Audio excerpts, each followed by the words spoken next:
lack of proper coordination and poor management of disasters from the time taken to contain the inferno. It's complicated in that the fire maneuvers through the ceiling and it appears as if it was condensed somewhere and manifests somewhere else. And that's why it is taking too long for it to be contained because of the accessibility and the complexity of the building. All roads leading to and out of the shopping mall have been closed to enable firefighters continue monitoring the situation. Linus Moshigadi for Channel 1 News. Now, the government has announced a 2-week extension for registration of beneficiaries in its cash transfer program as it seeks to ensure that all deserving cases are enrolled. Principal Secretary at the State Department for Social Protection, Pension and Senior Citizens Affairs, that is Susan Monchache, says the decision was informed by the ongoing floods that have affected most parts of the country.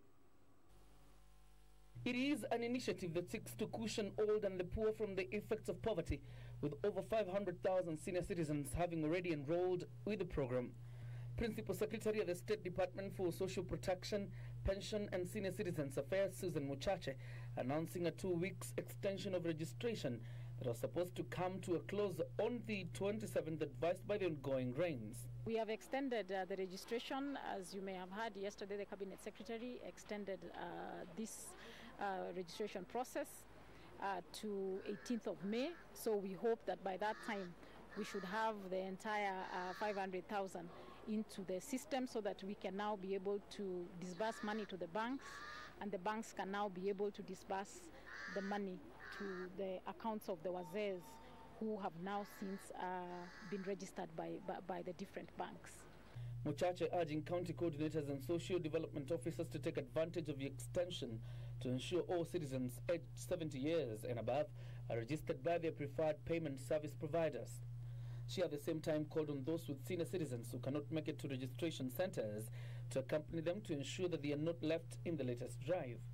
We have just seen that the process is going on well. The beneficiaries have come out and they are coming out here to be registered. But we also recognize there are some who are bedridden, who are at home, and for those our call is that if the caregivers or the family members and relatives of such elderly people can reach out to our officers through their chiefs and their assistant chiefs who are working very closely with the department to be able to ensure that the banks actually go to the homes of the very vulnerable wazees who are not able to move.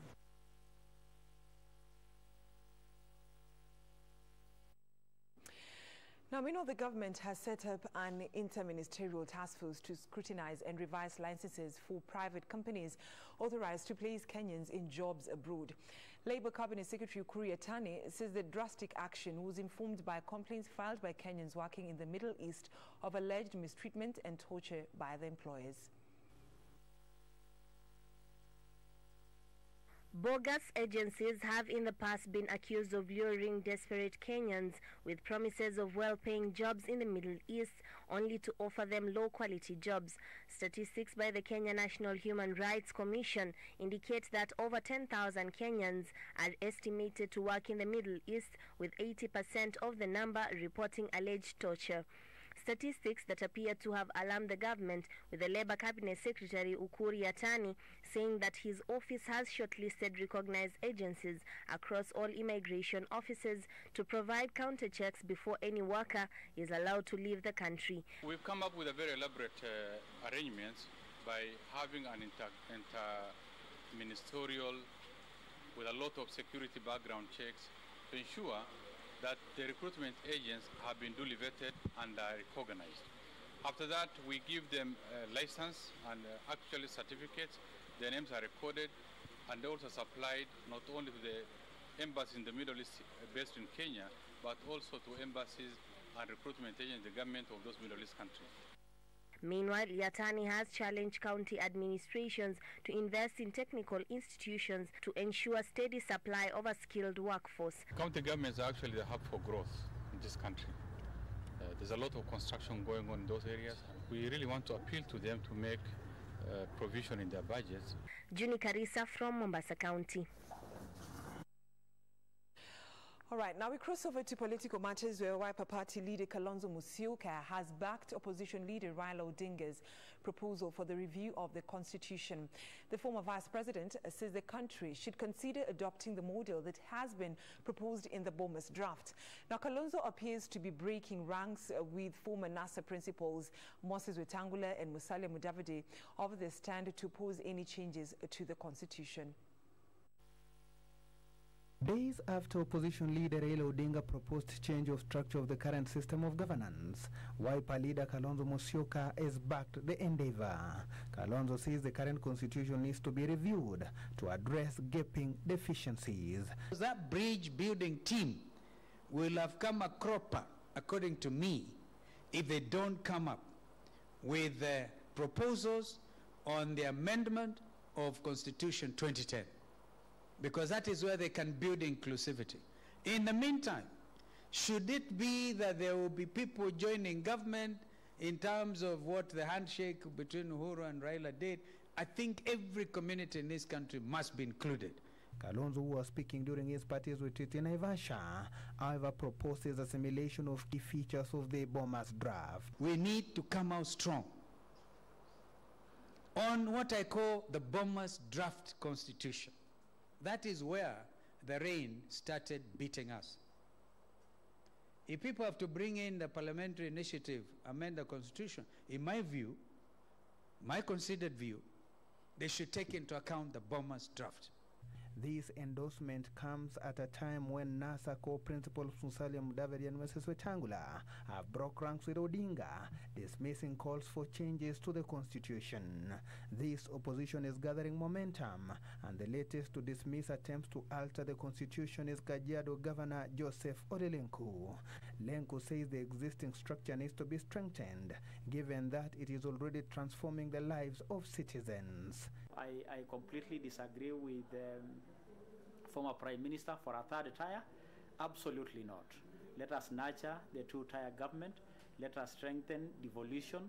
Let us send more resources to mashinani. And after 20 years or so, we revisit it. But we can't just be waking up every morning and say, what if we try this? I think devolution has served us well. Eric Biegon reporting for Channel 1 News. Now, tele-evangelist Apostle James Nganga of Neno Evangelism Center has been acquitted over the death of a woman following a road accident in Limuru 3 years ago. The Limuru court set Nganga free, accusing the prosecution of failing to provide sufficient evidence to warrant the imprisonment of the man of the cloth. And as I give you this report, it is that the family of the late Masinjeri has vowed to appeal the court ruling. After 4 years of spending his time along the corridors of justice trying to prove his innocence to the court, Apostle James Maina Nganga of the Neno Evangelism and his three co-accused Simon Maina, Police Inspector Christopher Nzilu Nzioka and Patrick Kahindi Baya are now free. Apostle Nganga, who was accused of causing death by dangerous driving at Manguo area along Naivasha-Nairobi Highway on 26th July 2015, was acquitted by a Limuru court. I have scrupulously reviewed the entire evidence on record, together with the filed and highlighted submissions, and it is my finding that the prosecution has not established a prima facie case against the accused persons with respect to any of the charges against them. I consequently acquit all of them under Section 210 of the CPC. Nakuru Chief Magistrate Godfrey Odwor, who is handling the case at the Limuru Law Courts as a senior principal magistrate, says that the prosecution had failed to prove its case against the four. The main issue for determination is whether or not a prima facie case has been established against the accused persons or against any of them in respect of any or all the charges herein. And this is the determination. However, the family of the late Masinjeri says the court has denied them justice and will be appealing the ruling. The state has already indicated they are going to appeal. We also as a family are waiting for that decision so that we also make a decision as to whether we shall press for that. There is a likelihood that we'll be pressing for an appeal. Kusema Mungu anisaidie, lakini nitaappeal na niulize serikali nisaidie, kwa maana mtoto alikufa. Kwani aligogwa ni nini pale Mague kutoka wakati huo na alikufa? Mtoto ni kuanguka, alianguka akakufa. Kwa hivyo hata inaonekana hakuna gari ilimgoga, na tunaona kuna gari na inajulikana ilikuwa kwa wani. On Monday, the court is expected to give a full ruling on its orders. Brenda Zadaradido, Channel 1 News. Authorities in central Kenya have vowed to sustain the ongoing war on illicit brews and second-generation liquor in the country. This and more stories making the headlines in our county news roundup. It has been 2 weeks and continuing for a family of Mzee John Gadesha Gakue after he disappeared without a trace. The 68-year-old, who is diabetic and suffers from dementia, was last seen on the 16th of April around Westlands area. Their visit to various police stations, city hospitals and morgues have yielded no fruits and are now seeking the help of Kenyans to help them trace their father. Gadesha, who hails from Kinamba in Laikipia County, was in Nairobi to visit his children. On Friday tukitoka nyumbani, Batia akatufuata, akakuja that Friday and akakuja Nairobi kututembelea. But unfortunately akiwa within Nairobi hatukuwa tumepatana. Anyone with information about his whereabouts can contact her daughter Ann Gadesha on 0720 960 665 or the nearest police station. And a woman from Mombasa is seeking intervention of the court to regain ownership of a piece of land she says is legally hers.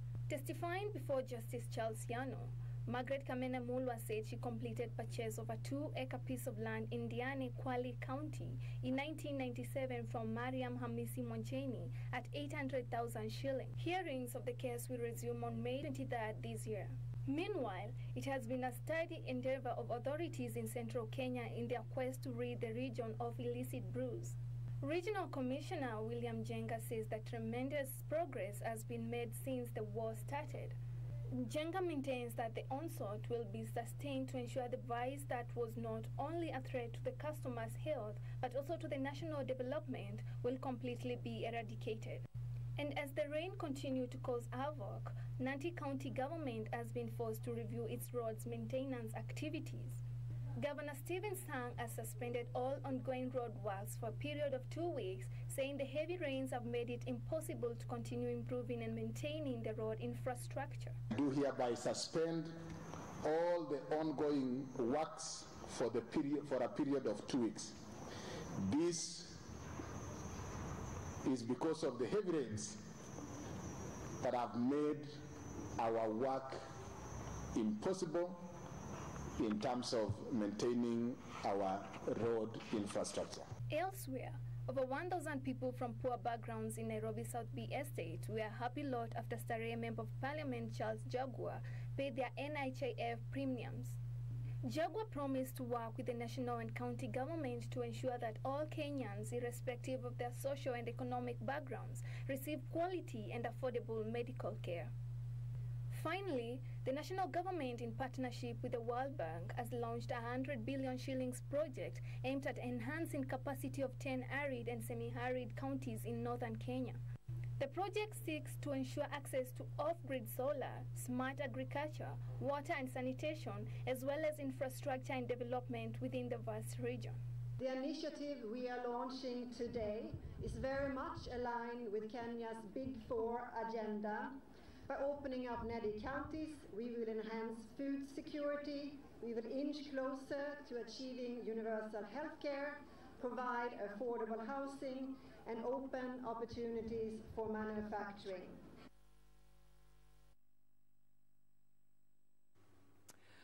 All right, just to bring you up to date with one of our top stories, that is the floods updates. And earlier on, we told you that at least 4 standard gauge railway construction workers in Kajiado County are among 7 people who have lost their lives after they were swept away by raging floods in Fatima South Bridge along River Kandisi. 11 other people are reported missing following the heavy rains that continue to pound different parts of the country. And already Kajiado County Governor, that is Joseph Olelenku, has issued a praise statement saying that his county government is doing all it can to ensure that residents of Kajiado County are safe. But right now, I'd like us to listen to what the county governor of Kajiado, that is Joseph Olelenku, had to say about the incident that left at least 4 standard gauge railway construction workers in Kajiado County dead, who are among 7 people who have lost their lives after they were swept away by raging floods at Fatima South Bridge along River Kandisi. Let's have a look. Let's listen to what Governor Olelenku had to say. I want to take this opportunity to say my condolences and pole to many Kenyans who have been affected by these floods. To those who lost their relatives and friends, my condolences are with them. I want to say that since my short life, I have never seen rains of this amount. I am tempted to think that this has to do with the climate change. We have had a drought of 3 years in Kajiado, which has never happened, of that consecutive long period. And we've now had such heavy rains that they have never happened. So I think this really has to do with climate change, where dry spells are far extended. And when the rains come, they come with a very strong storm. There's also an issue of people living on where will be riparian for the rivers, because there has never been water before, and so they had assumed that there's not going to be, so they also get affected. But really, this must be an issue of climate change.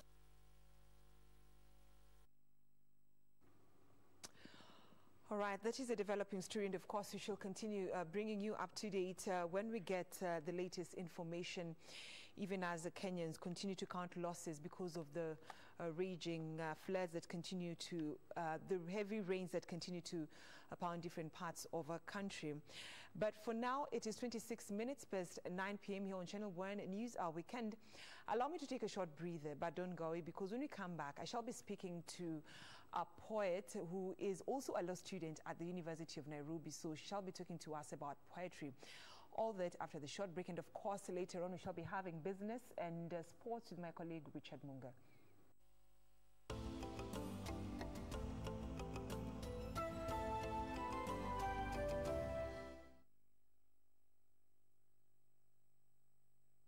The Easy Banking app is your bank anywhere, anytime.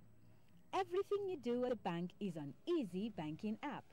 You can use the app to send money, pay bills, buy and pay for goods and services, access easy loans, check the status of your account, save for future goals, and so much more.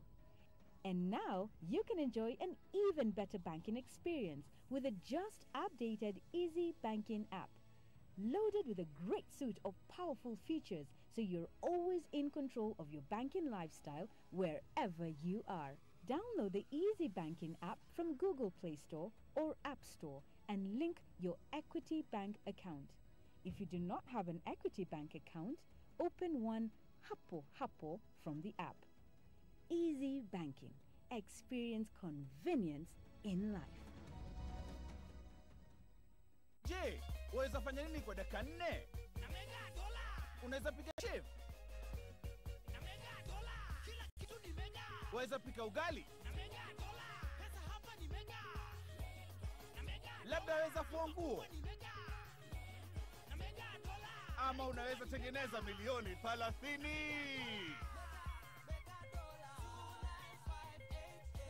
Four minutes are enough to win big with Mega Dollar. Just go to Lipa na M-Pesa, select Pay Bill, enter business number 295888, enter account name KBC, deposit 10 shillings or more, enter your PIN and press OK, then choose 10 numbers from 1 to 80 and send to 29588. And you can win up to 30 million shillings every 4 minutes. Deposit, play, and win with Mega Dollar. The big game for big winners.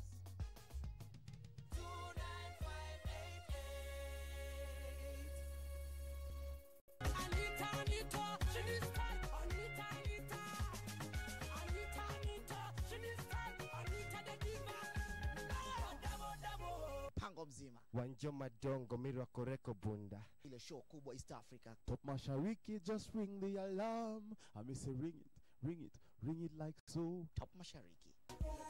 Uzuri wangu bei gani? Haupati kiutani.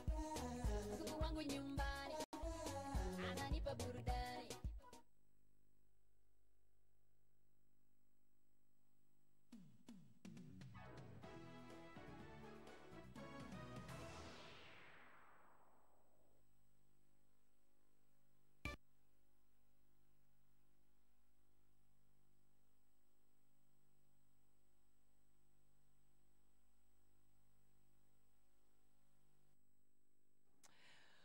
Welcome back, and as I told you earlier, tonight we are talking about poetry when it comes to poet. And of course, with me in studio is Faith Atieno, also known as Atieno, art of A-R-T, then Otieno. She will be telling us why she decided to use her name as her stage name. She's also a student at the University of Nairobi studying law, and she's also an activist. So 3 things in one: a student, an activist, and a poet. Karibu sana. Asante sana. 3 things in one. 3 in 1, yes. Although the poetry part and the activists are intertwined, because I do my activism through poetry. So I do write on human rights issues, for example, maybe rape culture or FGM, refugee rights, and that kind of stuff. So it's not like we see the banner outside there, hakie too? I would when necessary, yes. But I do it mostly in terms of poetry. Okay. Yes. Let's talk about your career life. What you're planning to be in future? A lawyer? Yes, a lawyer. Law and poetry? Yes. Like one would wonder, how do the two intertwine? Because, okay, I'm thinking probably you're using law to express, you're using poetry to express yourself because you're a lawyer. Yeah. Do the two connect? Do they really, really connect? I would not say they connect. But law has definitely helped me in my poetry because to have talent is one thing, but to be able to put it together into a beautiful thing is another, because you need language, you need to have those creative skills. So I would say law has helped me with my poetry in terms of writing.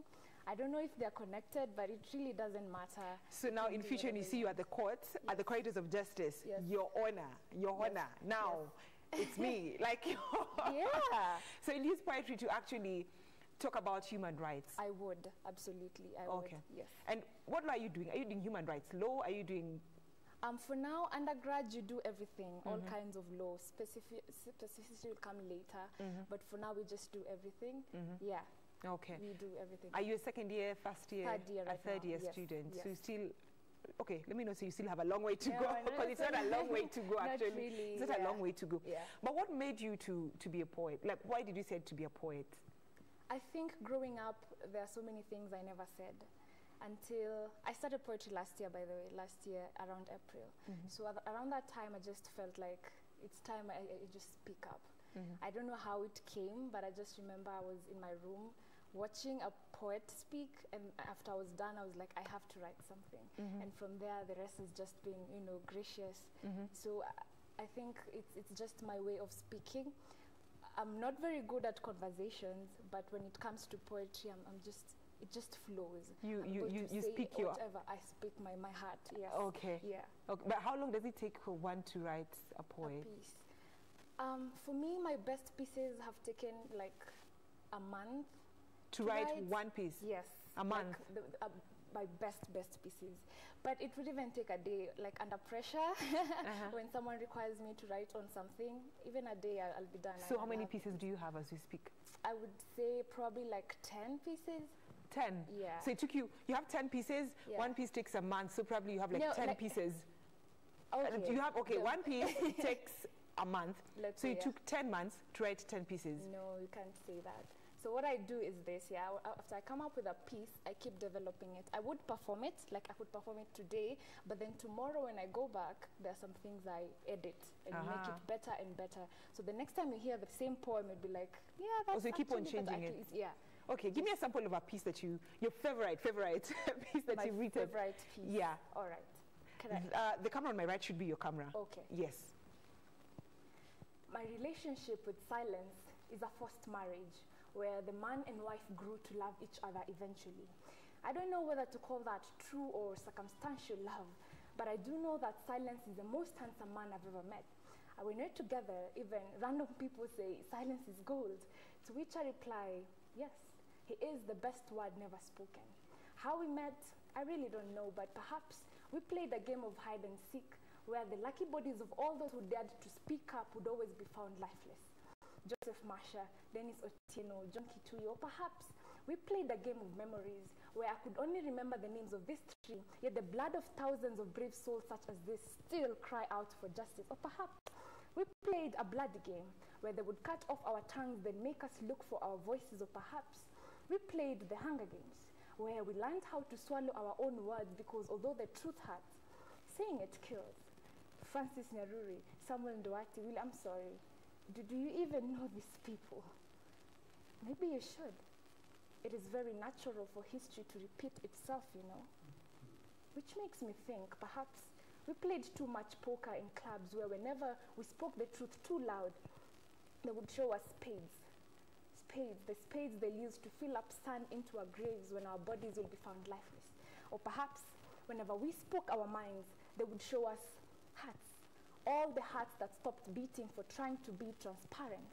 It is very natural for history to repeat itself, you know. Or perhaps whenever we agreed to leave our voices in the quiet, they would show us diamonds. Lots and lots and lots of diamonds. Or perhaps. Or perhaps. You know, like, I like your words. Yes. That's your piece, Yes, written. that's my piece, yes. By you. Yes, by me, yes. And you know something about poets Yeah. is that you look like you're talking to someone you're seeing. You know. Yes, that's the thing. Your facial you have to have the facial expression, Yes. so someone feels like I'm actually talking to you right now. Right. Wow. Like I usually say when I'm performing, I am the poem, not the poet. I have to get inside the mood, whatever it requires of me, my facial So if it's crying, you have to cry. No, I would not cry, but I would make my face look. So Like I would go to a somber mood, yes, I would, yeah. So, but how do you train yourself to have different facial expressions? Like when it's a sad line, you have to portray that. If it's a happy line, you're moving from a sad line to a happy line.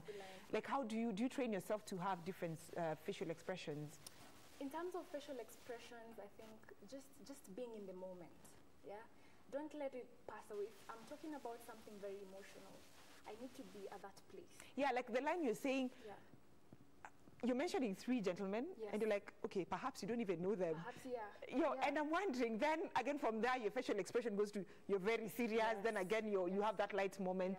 So you train yourself to do that? Yes, I train myself, yes. So is it that someone has to have the skill, or? Yes, I would say it's a skill.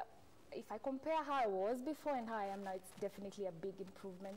So yes, you have to practice to just try and be at that moment that you're trying to, you know, explain to the person. You know, show not tell, trying to show it and not just telling it, yeah. So is that point, let me just ask this question before I forget about it.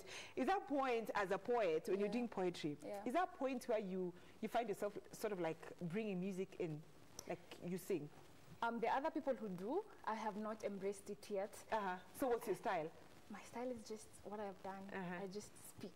So you've not like embraced the music part? No. And are you planning to do that? I would if I I would. I'm just a bit skeptical, but I would try. Why are you skeptical? I am not sure I'm good with music. Yeah, but maybe if I found someone who can play instruments or who can sing, I would. I'm open to it. Yes. So you know, someone is wondering, you're a law student, Yeah. looks like a lucrative career. Yes. Then you decide, okay, I want to be a poet. Yeah. Like, it's a lucrative career as well. It is? Yes, it is. It might not come in terms of cash, but the kind of satisfaction that it gives to your heart after you've performed is everything. Because you express yourself. You express yourself. You speak out your heart. Yes, you do. So how long, so you're saying it doesn't, okay, doesn't look like it pays so much. Yeah. But is it something that you'd want to do, like you'd actually drop low today? Okay, not actually dropping it today. Yeah. Like you're done and you're like, no, I don't want to go to the corridors of justice to defend Kenyans or a client. Yeah. This is what I need to do. I'm going to do Poet 247. Yeah. Like, is it something that you've thought of? Yes, with my dad's ears closed. I hope he's not I hope you didn't have to say that. Disclaimer. Yeah. But it's something that you'd really want to do as an 8, like Monday. Absolutely.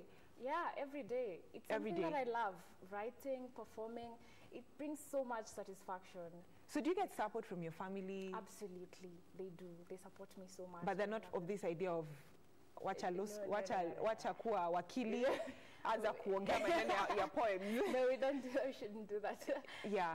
Okay. Yeah. So at what time do you have, what time do you have to actually write your pieces? Because you're trying to juggle between school and your talent, which you love. So I was actually very blessed to have classes that are in the evening. So I usually have the whole day to myself.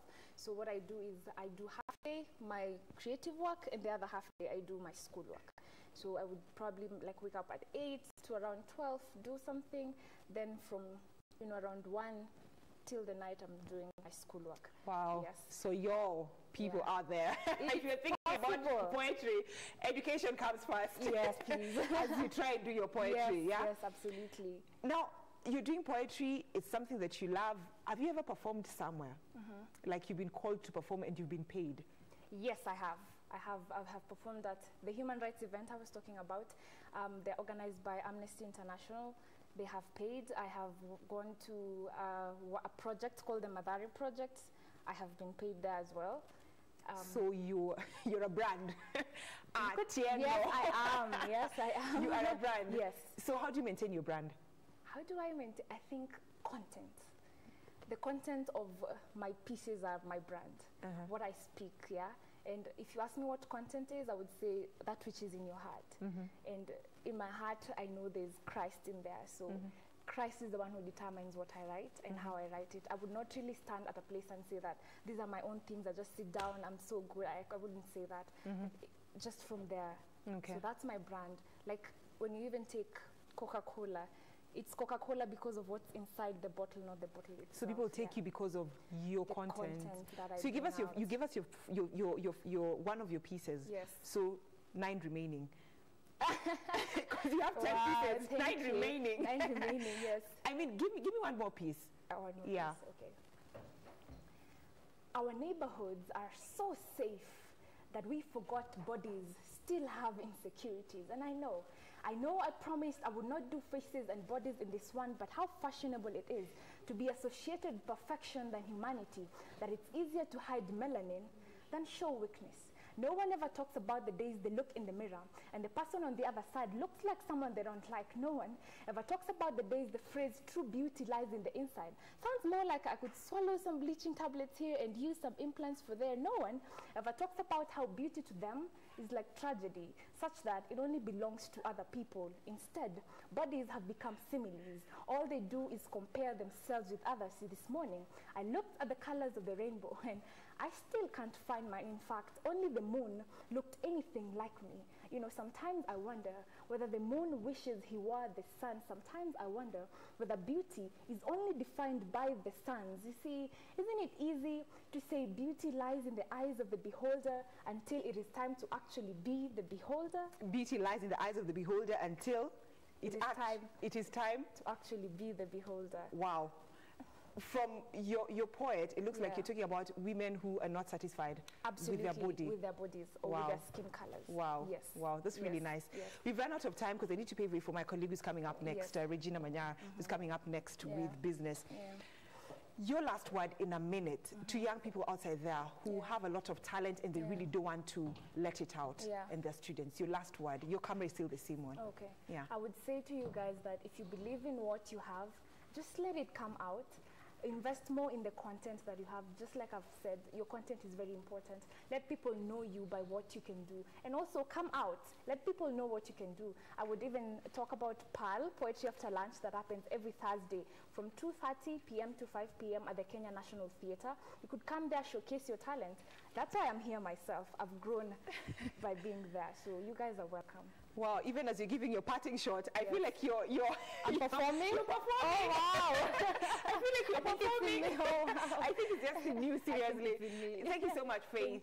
Thank you for coming. We've been speaking to, you're welcome. We've been speaking to Faith Atieno, a poet and an activist, but who expresses her activism through poetry. Yeah, thank you so much for joining us. And of course, up next is Regina Manyar Guitar with Business after the short break.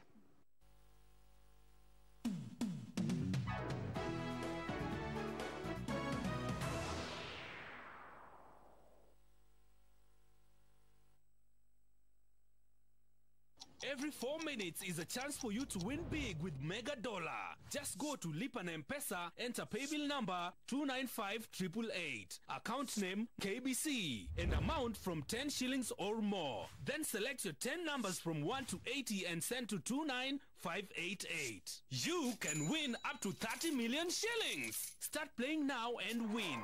Mega Dollar. Big winners every 4 minutes.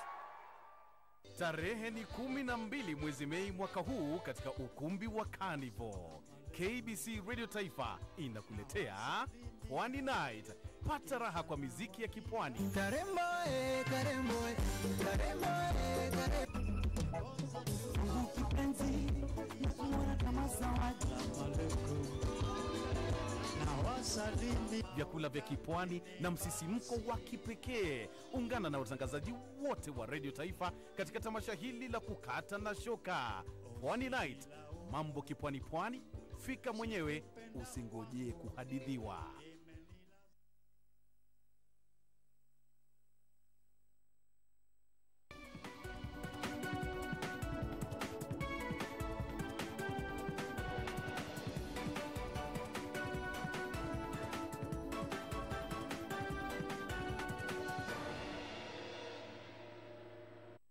Now, good evening. We speak matters business. I'm Regina Manyara-Gita. Now, refugee communities present are promising an opportunity for private investment in sub-Saharan Africa, backed by a study that found out that the Kakuma refugee camp has a consumer market worth 6 billion shillings annually. The study by IFC and the United Nations High Commission for Refugees reveals that the billions are mostly spent on consumer goods and personal care items. The study also indicates that private sector engagement in refugee settings can promote self-reliance and socio-economic integration between refugees and host communities, and hence empowering them both. The Kakuma refugee camp in Turkana County hosts an estimated 180,000 refugees, most of whom mainly rely on humanitarian aid. But the latest study by the IFC and UNHCR on household spending at the camp and the neighboring town indicates that area residents spend about 6 billion shillings annually. Today, when we look at the transaction in the city and the refugee camps, we conservatively estimate that to 6 billion Kenyan shilling every year. In the camp itself, you have about 2,100 shops and businesses that are run either by host population or by refugees. Those are registered with the county. They are paying taxes, and I think those are already an element of contribution to the local economy.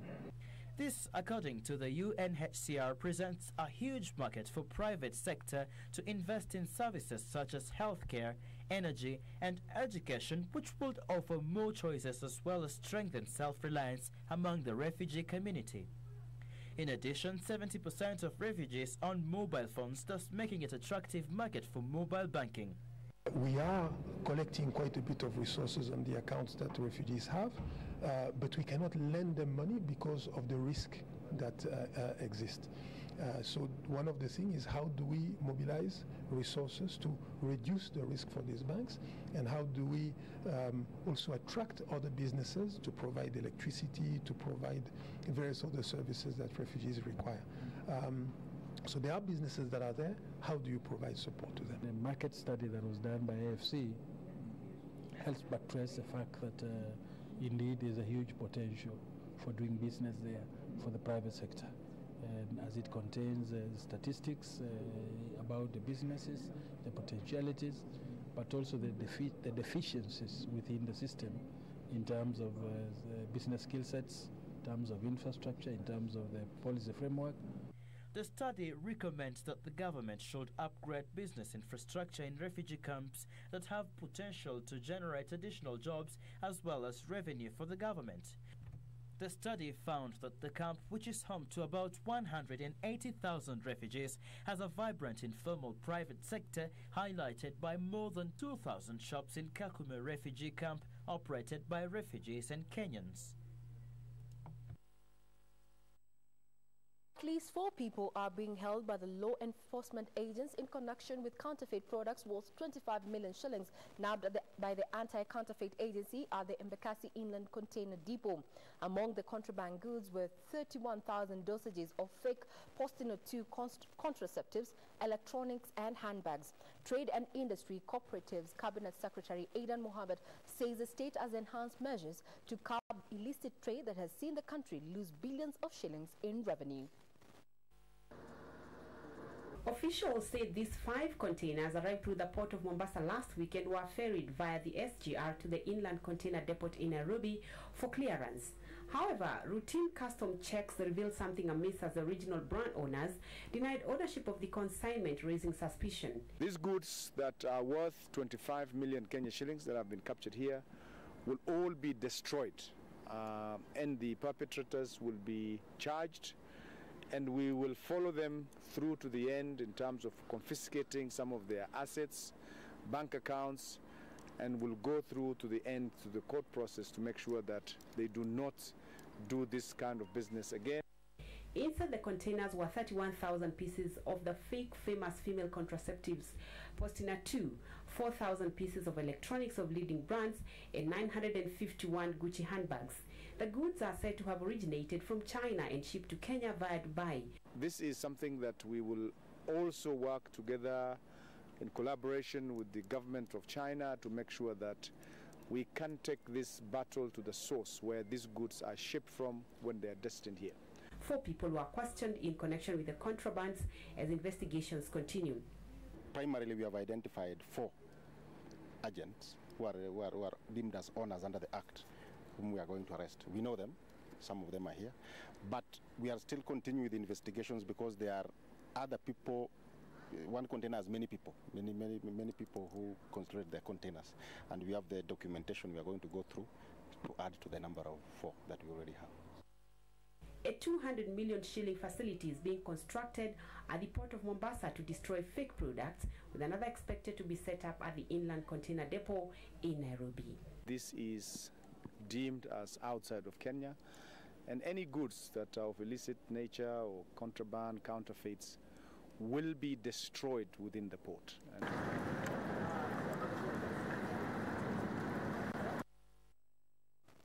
Now, operating conditions across Kenya's private sector improved by the greatest extent in 26 months last month. Market Stanbic Bank Kenya Purchasing Managers Index for manufacturing and services rose to 56.4 in April from 55.7 in March. The PMI readings above 50.0 signal an improvement in business conditions on the previous month, while readings below 50.0 denote deterioration. In April this year, private sector output growth accelerated and was the sharpest in the survey's 52-month history, while the latest rise in new orders quickened to the fastest since the end of 2016. In response to sustained output growth, firms were encouraged to raise their staffing levels at the strongest pace since December 2016. The Stanbic Bank of Kenya Purchasing Managers Index indicates that stable economic conditions and greater volumes of incoming new business were the key factors behind the output growth. At the same time, despite softening from March's survey record, new export orders rose at a sharp pace. Gibran Qureshi, Regional Economist East Africa at Stanbic Bank, says the strength of the recovery in the private sector activity continued last month. This shows that the underlying demand conditions in the economy are consistent with a solid recovery in economic activity. Thus far, the strength in activity has not been associated with any noticeable inflation pressures. Respondents reported that a greater inflow of new work was behind the latest increase in outstanding business. The rate of expansion accelerated to the most pronounced since the series began in January 2014. According to the report, the US dollar strength contributed to a higher imported cost of raw materials as fuel prices and food items also went up since March. Well, as we come to a close, is that President Uhuru Kenyatta has assented to 3 bills, amongst them the Equalization Fund bill that will see 14 marginalized counties share 11.98 billion shillings. The Equalization Fund is aimed at improving healthcare, water services, education, roads and electricity distribution. Well, that sets a cap to matters of business this evening. My colleague Richard Munga is on the other side of the studio with what has been happening in the sporting arena. I'm Regina Manyara Gitao. Do have yourself a pleasant weekend ahead.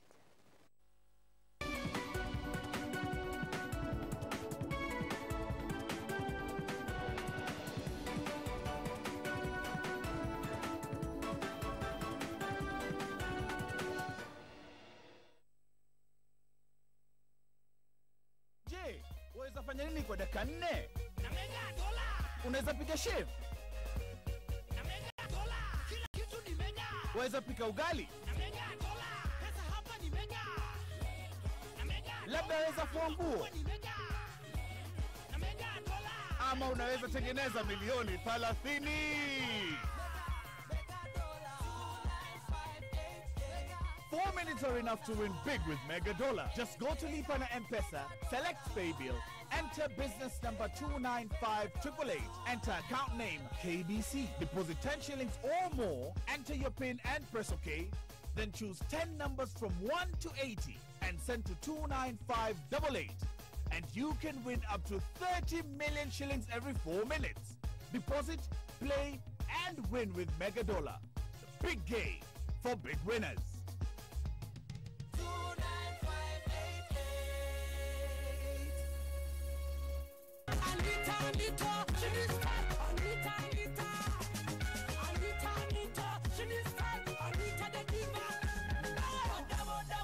Pango mzima. Wanjoma dongo mirwa koreko bunda. Ile show kubwa East Africa. Top Mashariki, just ring the alarm. I say ring it like so. Top Mashariki.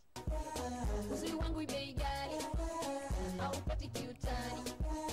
Uzuri wangu nyumbani, ananipa burudani. Vote for KBC Channel 1 as your favorite TV station for the Kuza Broadcasting Awards 2018. SMS the word Kuza to 15601. It's absolutely free. Voting ends on 9th May. Vote, vote, vote.